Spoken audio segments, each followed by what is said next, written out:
Porsche कारणे उडवून दोघांचा जीव घेतला, पण अग्रवाल कुटुंबाचा मस्तवालपणा कायम. जेलमधून सुटतात जंगी सेलिब्रेशन.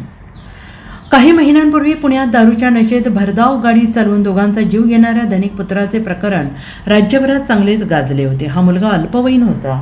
त्याचे वडील पुण्यातील बडे बांधकाम व्यावसायिक होते.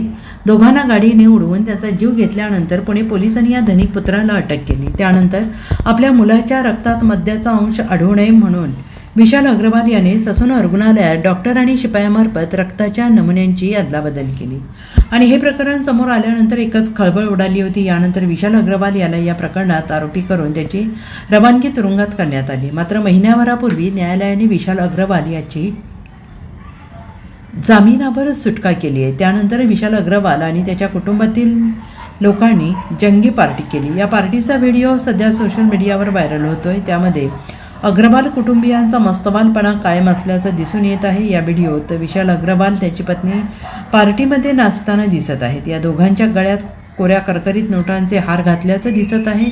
अग्रवाल कुटुंबीय मुंबई से आया मेरा दोस्त दोस्त को सलाम करो या गाण्यावर बेफाम होऊन नाचताना दिसत आहेत.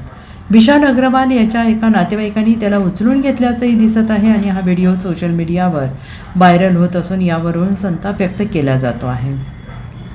पुण्यातील पोर्शे अपघात प्रकरणात 2 तरुणांचा जीव गेला होता. त्यानंतर पोलिसांनी विशाल अग्रवालच्या अल्पवयीन मुलाला अटक केली.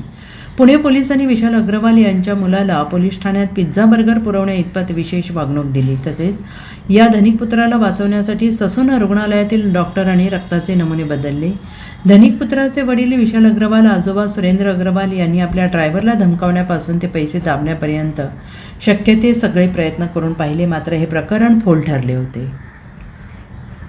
त्यानंतर विशाल अग्रवाल फरार झाला होता. मात्र पोलिसांनी शोध मोहीम राबवून त्याच्या मुसक्या आवळल्या होत्या.